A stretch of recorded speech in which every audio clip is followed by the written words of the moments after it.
পাহাড়ে যাওয়ার টিকিট তো হয়ে গেছিলো, আর আমরা একদম মানে ঘুম স্টেশনের 12 কিলোমিটার আগে থেকে জ্যামে টুকটুক টুকটুক করে এগোচ্ছিলাম।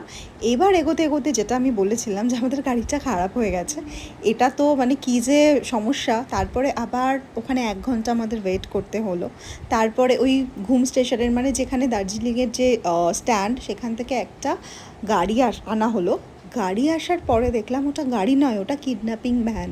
হ্যাঁ, যেইগুলোকে আমরা ভীষণ ওই মিম আসে না ফেসবুকে, কিডন্যাপিং ভ্যান বলে, ওই গাড়িগুলো। তাও একটা দিকে সিট রয়েছে, আরেকটা দিকে একটা বেঞ্চ পাতা। কি ভাঙাচোরা একটা গাড়ি! ওই বেঞ্চের মধ্যে বাচ্চাগুলো বসলো, আর আমরা 3জন লেডি ওই সিটের উপরে মানে সিটের মধ্যে বসলাম, আর সামনের দিকে একজন ছেলে বসলো। এইভাবে এবার তো সেই একটা শর্টকাট নিয়েছে, সেই রাস্তা মেঘ, সামনে দেখা যাচ্ছে না, মানে ভিজিবিলিটি একদমই বলতে গেলে জিরো। কিভাবে যে পৌঁছেছি হোটেলে, আর দুজনের তো হয়নি। সেই দুজন কী করেছে, পেছনে একটা টেম্পো আসছিল জল নিয়ে, সেইখানে ওরা লিফট নিয়ে ওই গাড়িটা করে হোটেলে পৌঁছেছি।